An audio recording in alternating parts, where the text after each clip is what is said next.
हमारा lecture topic है सब ब्रांचेस ऑफ बायोलॉजी।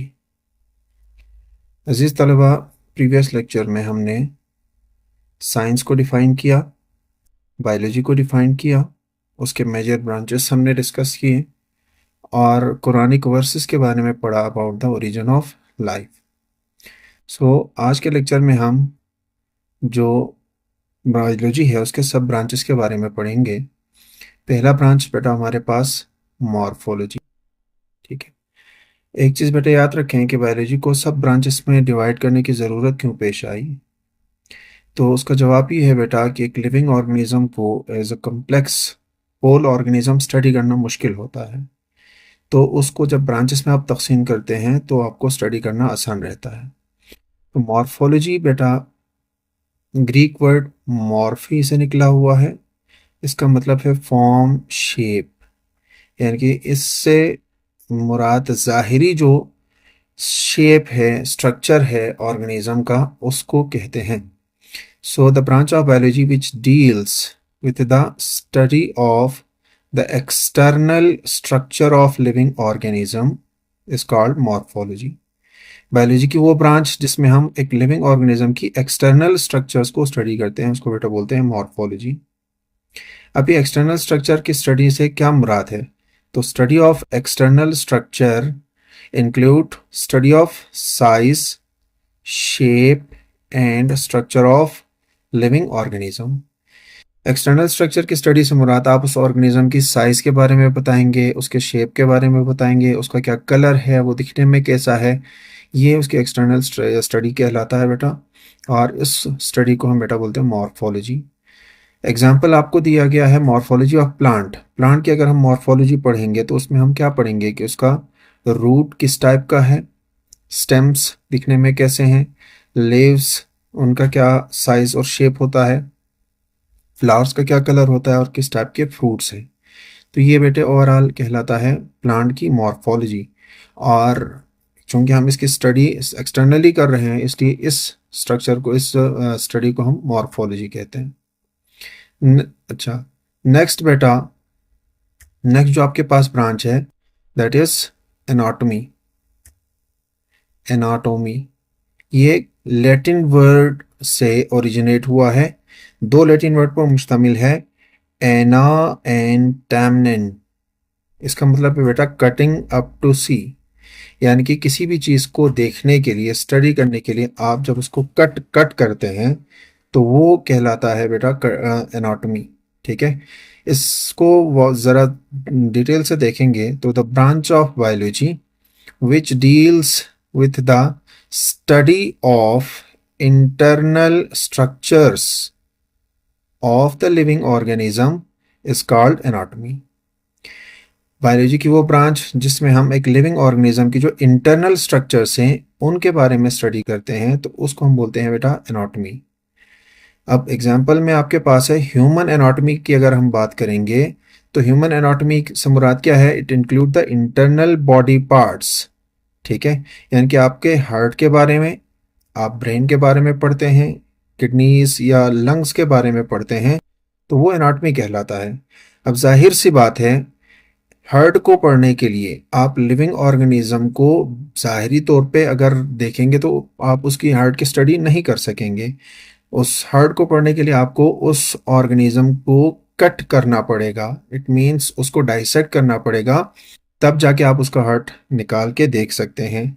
ब्रेन की स्टडी करने के लिए भी आपको स्कल खोलना पड़ेगा, किडनी की स्टडी करने के लिए भी आपको उस बॉडी, उस ऑर्गेनिज्म की जो है एब्डोमेन को खोलना पड़ेगा।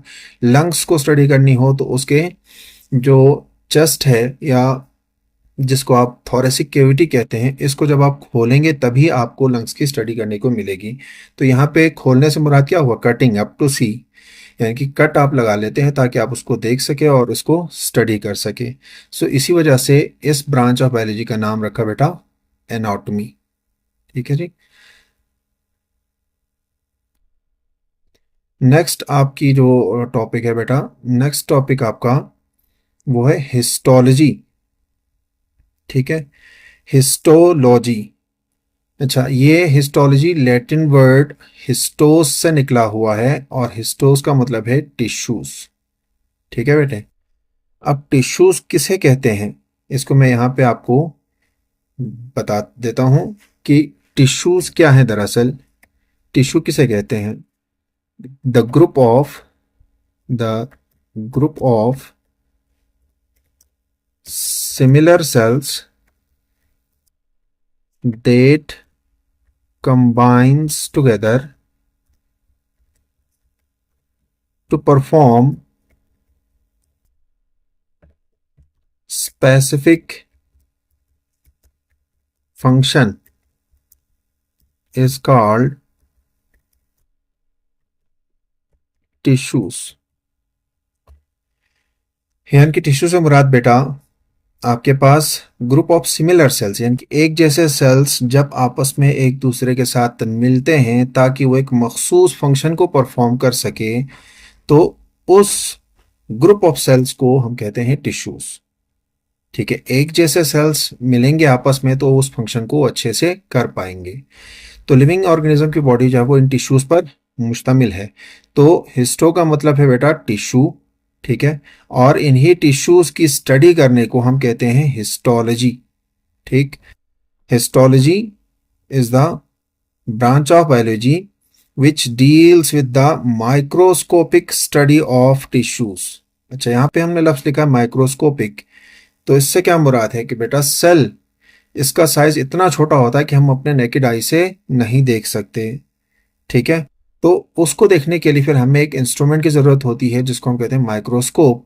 जब हम माइक्रोस्कोप को इस्तेमाल करते हुए सेल्स और उसके टिश्यूज से बनने वाले टिश्यूज की स्टडी करेंगे लिविंग ऑर्गेनिजम्स की बॉडी में, तो उसको हम कहेंगे histology. The branch of biology which deals with the microscopic study of tissues present in the body of living organism is called histology. अब टिश्यूज के एग्जांपल में बेटा आपके पास है एपिथेलियल टिश्यू। एक ह्यूमन की बॉडी के अंदर जो टिश्यूज मौजूद हैं उसमें से आपको एग्जांपल दिया गया एपिथेलियल टिश्यू। ये एपिथेलियल सेल्स पर मुश्तमिल है बेटे। ये टिश्यूज क्या करते हैं, दे मेक बॉडी कवरिंग्स, यानी कि वो आपकी बॉडी का जो ओवरऑल कवरिंग है, मतलब आपका स्किन, ये एपिथेलियल टिश्यूज का बना हुआ है। इसी तरह नर्वस टिश्यू न्यूरॉन्स पर मुश्तमिल है। न्यूरॉन एक सिंगल सेल है, बहुत सारे न्यूरॉन्स जब आपके आपस में मिलते हैं तो बनाता है नर्वस टिश्यू। ये नर्वस टिश्यूज आपके नर्वस सिस्टम को बनाता है। ठीक है, मतलब ब्रेन और जो स्पाइनल कॉर्ड है इनको बनाने का काम नर्वस टिश्यू का है। कनेक्टिव टिश्यू, ठीक है, इनका फंक्शन क्या है बेटा, दे सर्व कनेक्टिंग फंक्शन। नाम से आपको जाहिर है कनेक्टिव टिश्यूज का काम कनेक्ट करना है, यानी कि आपकी बॉडी में जो मुख्तलिफ टिश्यूज हैं उनको आपस में जोड़ के रखते हैं ताकि उनसे आपकी बॉडी के ऑर्गन्स और स्ट्रक्चर्स बन सके। तो इन तमाम टिश्यूज को जब आप माइक्रोस्कोपिक उनकी स्टडी करेंगे तो बायोलॉजी की उस ब्रांच को बेटा हम बोलेंगे हिस्टोलॉजी। ठीक है बेटे, आई होप आपको ये लेक्चर समझ में आया होगा। बेटा ब्रांचेस ऑफ बायोलॉजी में हमारा जो नेक्स्ट टॉपिक है वो है बेटा फिजियोलॉजी। ठीक है, फिजियोलॉजी लैटिन वर्ड फाइसिस से मिलकर बना हुआ है, दैट मीन्स नेचर। ठीक है, हम नेचर से क्या मुराद लेते हैं कि वो कैसे काम करते हैं, उनका काम करने का अंदाज या तरीका क्या होता है। ठीक है, तो दरअसल इससे मुराद काम है, फंक्शन है, हाउ दे वर्क मीन्स इनका काम। So branch of biology which deals with the study about functions of various organs and organ systems of the living organism is called physiology। Biology की वो ब्रांच जो organism है, living organism, उसकी body में जो organs और organ systems होते हैं उनके फंक्शंस को डिस्क्राइब करे, उसको हम बोलते हैं फिजियोलॉजी। ठीक है बेटा, अब ऑर्गन क्या है, ऑर्गन आज़ा, मतलब हम समझते हैं कि एक हार्ट आपके पास क्या है, एक ऑर्गन है।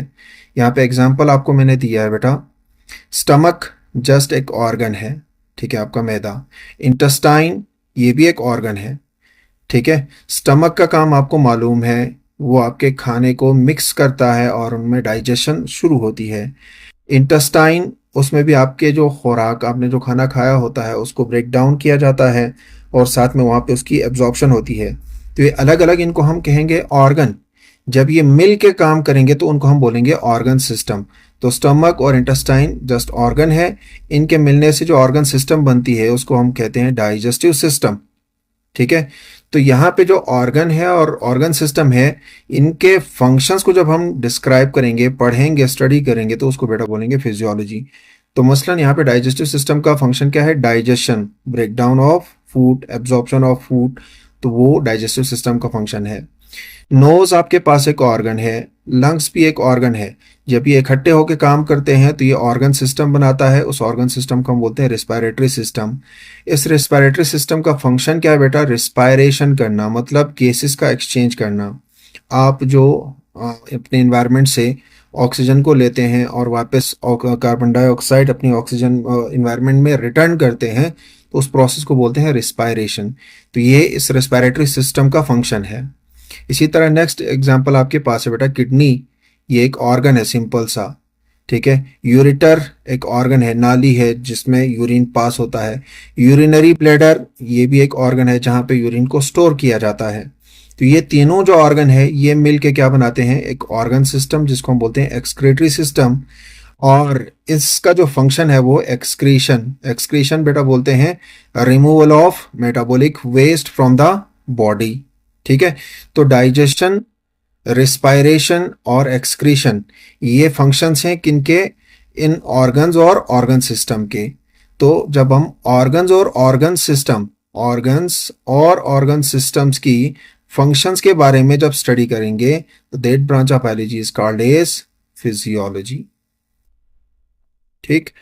नेक्स्ट आपके पास बेटा जो ब्रांच होगा वो साइटोलॉजी है।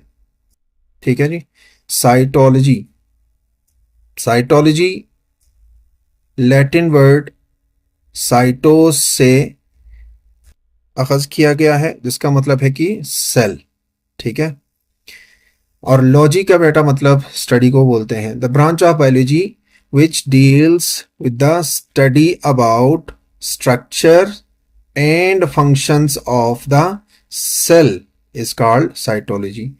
बायोलॉजी की वो ब्रांच जिसमें हम सेल की स्ट्रक्चर के बारे में पढ़ते हैं और उस सेल के फंक्शंस के बारे में पढ़ते हैं, तो उस ब्रांच ऑफ बायोलॉजी को बेटा बोलते हैं साइटोलॉजी। साइटोलॉजी को दूसरे लफ्जों में सेल बायोलॉजी भी कहते हैं। It is also called as cell biology. इसमें दरअसल हम मसलन किसी स्टडी करते हैं तो the study of plant cell and animal cell. ठीक है। सेल खुद क्या है बेटा? Cell is the basic unit of life. ठीक है। तो सेल जो है वो मुख्तलिफ शेप के होते हैं, मुख्तलिफ साइज के होते हैं, उनका फंक्शन मुख्तलिफ होता है। उन सेल्स के अंदर मुख्तलिफ जो है छोटे छोटे स्ट्रक्चर्स होते हैं जिनको हम सेल ऑर्गेनिल्स पढ़ते हैं। तो इन तमाम की जो स्टडी है वो साइटोलॉजी कहलाता है या सेल बायोलॉजी कहलाता है। सिक्स्थ जो आपके पास ब्रांच है दैट इज जेनेटिक्स। जेनेटिक्स बेटा ग्रीक वर्ड जेनेसिस से निकला हुआ लफ्ज है। इट मीन्स ओरिजिन या बर्थ। ठीक है।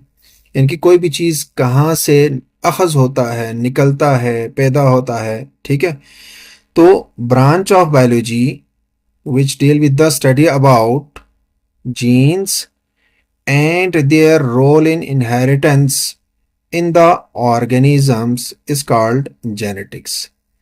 बायोलॉजी की वो ब्रांच जिसमें हम जीन्स के बारे में पढ़ते हैं और उसका इनहेरिटेंस में जो रोल है उसके बारे में पढ़ते हैं, तो उसको हम बोलते हैं जेनेटिक्स।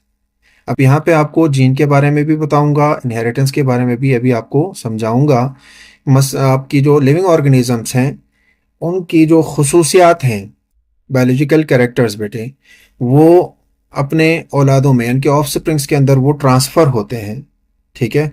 तो उसको हम इनहेरिटेंस कहते हैं और वो जिस वजह से होता है वो जीन होता है। तो उस जीन और उसकी इनहेरिटेंस में जो किरदार है उसको स्टडी करते हैं हम जेनेटिक्स के अंदर। मसलन the plants having red flowers produce red flowers. इनके ऐसा प्लांट जो जिसके रेड फ्लावर्स होते हैं वो आगे रेड फ्लावर्स ही पैदा करते हैं। White cats produce white kittens. जो सफ़ेद बिल्लियां होती हैं उनके बच्चे भी सफ़ेद होते हैं।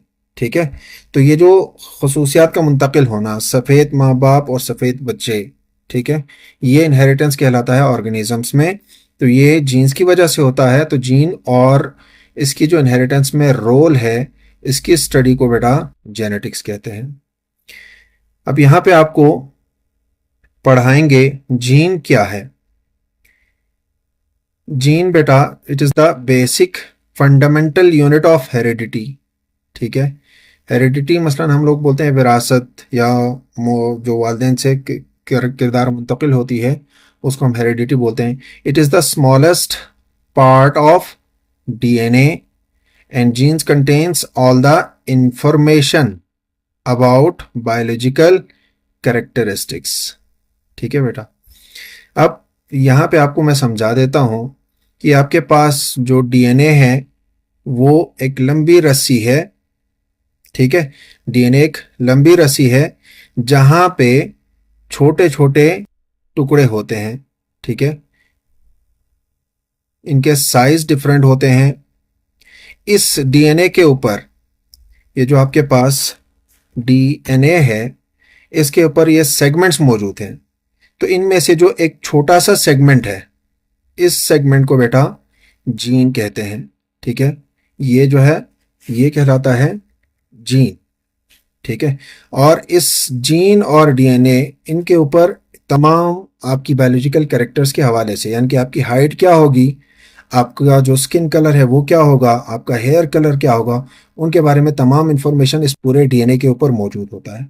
और इस डीएनए के एक छोटे पार्ट को जीन बोलते हैं। मसलन यहाँ पे हमने 4 आपके छोटे पोर्शंस बनाए हैं डीएनए के ऊपर, जीन्स। इनमें से एक को हम फर्ज करते हैं कि ये हेयर कलर के बारे में है, एक आपका स्किन कलर के बारे में है, एक आपका इंटेलिजेंस के बारे में है। तो ये स्किन कलर, हेयर कलर और इंटेलिजेंस आपके बायोलॉजिकल कैरेक्टर्स कहलाते हैं। तो इनके बारे में इंफॉर्मेशन इस जीन्स के पास होता है, और यही जीन जब पेरेंट्स से ऑफस्प्रिंग में मुंतकिल होती है तो वो तमाम खसूसियात फिर माँ बाप से उनकी औलादों में, बच्चों के अंदर ये कैरेक्टर्स मुंतकिल होते हैं। ठीक है, तो जीन जो है वो हेरिडिटी का काम करता है, यानी कि जो बायोलॉजिकल कैरेक्टर है उनको ट्रांसफ़र करने का काम करता है। अब इनहेरिटेंस क्या है? इनहेरिटेंस बेटा the transmission of biological characteristics from parents to their offsprings through genes is called inheritance. ठीक है, अभी जो हमने आपको एग्जांपल दिया आपकी स्किन कलर का, हेयर कलर का, इंटेलिजेंस का, ये खसूसियात पेरेंट्स से अपने बच्चों में, ऑफस्प्रिंग में मुंतकिल होती है। किसके थ्रू? Through jeans. तो इस मुंतकिल होने के अमल को बेटा बोलते हैं इनहेरिटेंस। ठीक है, आपको इनहेरिटेंस और जीन का कॉन्सेप्ट क्लियर हुआ? अगर आपको कॉन्सेप्ट क्लियर नहीं है, कोई डाउट आपको होता है, तो काइंडली आप मुझसे क्वेश्चंस कर सकते हैं।